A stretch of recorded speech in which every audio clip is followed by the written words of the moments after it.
आपका कृष्ण दरबार में एक बार फिर से स्वागत है। अभी तक जितने एपिसोड चले पिछले, उनमें भगवान की ने जो घटनाएं की हैं उनके बारे में हमने आपको बताया था। आज हम आपको बताएंगे, अधिकतर आदमी के मन में एक चीज़ रहती है कि मन को कैसे जीतें। ये कथाएं तो अच्छी लगती हैं, भक्तों के लिए भगवान जो चमत्कार करते हैं ये भी बहुत अच्छे लगते हैं, लेकिन जब हम अपने बारे में सोचते हैं और देखते हैं हमारा मन ईश्वर के प्रति उतना क्यों नहीं लगता जितना उन भक्तों का लगता था, जिनके बारे में हम सुनते हैं, जिनसे हम प्रेरणा पाते हैं। तो दिमाग वहीं जाता है बार बार, इस मन को कंट्रोल कैसे किया जाए, मन को कैसे जीता जाए। मन को जीतना क्या इतना आसान है? सुनते तो सब हैं, सलाह सब देते हैं कि मन को जीतो, मन को जीतो, पर मन को जीते कैसे? इस मन को जीतने के लिए भगवान ने गीता में बहुत अच्छा उपाय दिया है। उन्होंने ये कहा है कि अर्जुन, मन इतनी आसानी से कंट्रोल में नहीं आता है, क्योंकि ये बहुत अधिक मात्रा में चलायमान है। ये एक जगह कभी रहता ही नहीं है, ये हमेशा चलता रहता है। आप सोते भी हैं तो वो स्वप्न लोक में चला जाता है। तो इस मन को आप अपने अंदर में कैसे करोगे? तो भगवान श्री कृष्ण कहते हैं मात्र प्रैक्टिस से, अभ्यास से। बहुत से तरीके आपके गुरु लोग आपको बताते हैं, आपके बड़े आपको बताते हैं कि मन को जीतने के लिए लोग बाग कहते हैं कि आप मेडिटेशन करिए, ध्यान करिए, लेकिन उस ध्यान के लिए आपको कंसंट्रेट करने के लिए क्या करना पड़ेगा? अभ्यास, प्रैक्टिस। बिना प्रैक्टिस करे नहीं होगा। तो जीवन में जब तक किसी भी चीज़ का अभ्यास नहीं होगा वह चीज़ सिद्ध नहीं होती, क्योंकि वह चीज़ जब सिद्ध हो जाती है तो उसे कुछ सिद्धि कहते हैं। हमने एक सिद्धि वाले एपिसोड में आपको बताया था। अब मन को पुराने लोग कैसे जीते थे, उनके हम दो सन्यासियों की आप छोटी सी कथा हम आपको सुनाएंगे। सबसे पहले एक हमारे एक सन्यासी जिन्होंने गृहस्थ त्यागा। गृहस्थ त्यागने के बाद जंगलों में, तीर्थों पे, धामों पे भटकते रहे। एक दिन की बात है, वह एक क्षेत्र में गए, वहाँ पर कुछ दिन उनने रहे वहाँ। अब वहाँ उनको 4 महीने चौमासा करना था तो वो करते थे। साधु सन्यासियों का नियम है 5 घर मांगना। उन 5 घर में से यदि ना मिले तो छठे घर वो नहीं मांगते थे। उस दिन कहते थे ईश्वर हमें नहीं देना चाहता, इसलिए वह उपवास करते हैं। ये साधु सन्यासियों का एक नियम चलता है। तो वह 5 घर मांगने के लिए जाते थे और अपना जीवन यापन कर रहे थे। एक दिन उन सन्यासी एक सेठ जी के घर पहुँचे। सुबह सुबह उनने अलख निरंजन बोला और वो जो सेठानी थी वह आई और उनने उनको जो देना था वो दान दिया, यह लेके चले आए। दूसरे दिन फिर उस क्षेत्र से गुजरे तो दूसरे दिन यह फिर उस सेठ के यहाँ गए और उस सेठानी से फिर उनने लिया और फिर चले गए। ऐसा लगातार 5 दिन हुआ कि उनके घर लगातार लेने गए जो भी अन्न भोजन दान मिलता था। तो वहाँ रोज़ सुबह सेठ जी बैठे रहते थे। वह रोज़ यह क्रम देख रहे थे कि 5 दिन से यह सन्यासी प्रतिदिन आता है, लेता है, चला जाता है। तो छठे दिन की बात है, सन्यासी फिर आए, सेठानी आई, उनने उनको दान दिया, उस सेठानी ऊपर चली गई।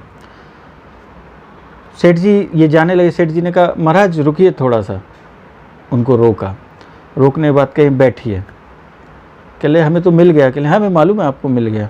मैं आपको एक बहुत अच्छी बात बताना चाहता हूँ, थोड़ा सा 1 मिनट रुकिएगा आप। तो उन्होंने अपनी सेठानी जी की आवाज़ लगाई। सेठानी जी आ गई। जब सेठानी जी आके कहा बैठो सामने, बैठा लाए। उन्होंने उन सन्यासी से कहा क्यों, यह सेठानी बहुत खूबसूरत है ना? सन्यासी चौंक गए, ये क्या है? कहले नहीं नहीं, हम आपसे लड़ नहीं रहे हैं, आपसे कोई शिकायत नहीं कर रहे हैं। वास्तव में ईश्वर ने इस सेठानी को बहुत खूबसूरत बनाया है। इसका एक एक अंग बड़ा खूबसूरत ईश्वर ने बनाया है। लेकिन मालूम है यह खूबसूरत क्यों लगती है? जब यह सुबह उठती है ना, तो इसकी जो ये झील सी आँखें हैं, इसमें बहुत सारा कीचड़ भरा रहता है। जब यह श्रृंगार नहीं करती तो इसकी खूबसूरती नज़र नहीं आती है, बड़ी भयानक लगती है। सेठ जी ने अपनी सेठानी के ऊपर उनको सर के बाल से पैर के नाखून तक उसको हर अंग का विवरण किया उन सन्यासी के सामने और कहा कि आप पहले दिन जब आए और दूसरे दिन आए तब मैं समझ गया था कि आपको हमारी सेठानी जी का जो है सुंदर स्वरूप, वह जो मोह है वो बार बार खींच रहा है।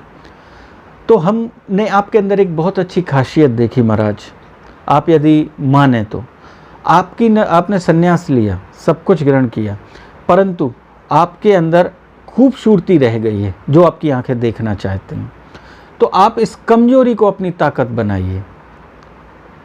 तो उन सन्यासी ने उस सेठ को अपना गुरु बनाया कि ले आज मुझे जीवन में गुरु मिला है कि मैं रास्ते से जो भटक रहा था वो कहीं ना कहीं ईश्वर ने मुझे संकेत दिया है, तो मुझे आप मार्ग दिखाइए।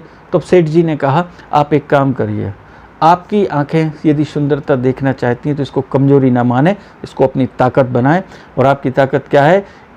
इन आँखों से ये कहिए दुनिया में सबसे सुंदर तो है हमारा कृष्ण श्याम। इन आँखों को कहिए उस श्याम को देखने की कोशिश करें। जब एक बार उसको देख लेगी तो दुनिया देखने की फिर कोई आवश्यकता नहीं पड़ेगी। बस वह महाराज को यह बात लग गई और महाराज जी वहाँ से उठे और फिर सीधा जंगल गए। जंगल गए तो एक बेल का पेड़ लगा हुआ था, उस बेल में कांटे होते हैं। उनने उन कांटों को निकाला और निकाल के अपनी दोनों आँखें फोड़ ली अपने हाथों से। तब से उनका नाम पड़ा महाराज बिल्वपत्र। तो बिल्वपत्र जी ने जो है अपनी आंखें फोड़ ली। उन्होंने कहा अब यह आंखें यदि खूबसूरती देखेंगी तो उस कृष्ण की और किसी की नहीं, क्योंकि दुनिया में उससे सुंदर कोई नहीं है। और बस वह उन्हीं को पुकारते रहे, आंखों से आंसू के साथ खून भी बहता रहा, लेकिन वह कृष्ण कृष्ण पुकारते रहे कि प्रभु एक झलक दिखाओ, एक झलक दिखाओ। और ऐसे भटकते भटकते जब उनको दिखना बंद हो गया और वो जाके एक पहाड़ी से नीचे गिरने को हुए, इतने में किसी ने उनका हाथ पकड़ा। तो उनने हाथ पकड़ा, तो उनने पकड़ा कौन है? तो वह जिस व्यक्ति ने हाथ पकड़ा वह कहता है बाबा आगे खाइए, गिर जाओगे, तुम कहाँ जा रहे हो? तो वह कहता है तुम कौन हो? तो वह व्यक्ति कहता है कि मैं गोपाल हूँ, गाय चरा रहा था, आपको देखा कि आपको दिखता नहीं, आप गिर जाओगे। ठीक है, अब यहाँ रास्ते पे आ जाओ और यहाँ से अब तुम्हें जाना, जहाँ जाना है चले जाना। तो जैसे ही उनने हाथ छुड़ाया उस व्यक्ति ने, तो इनने उसका हाथ पकड़ लिया।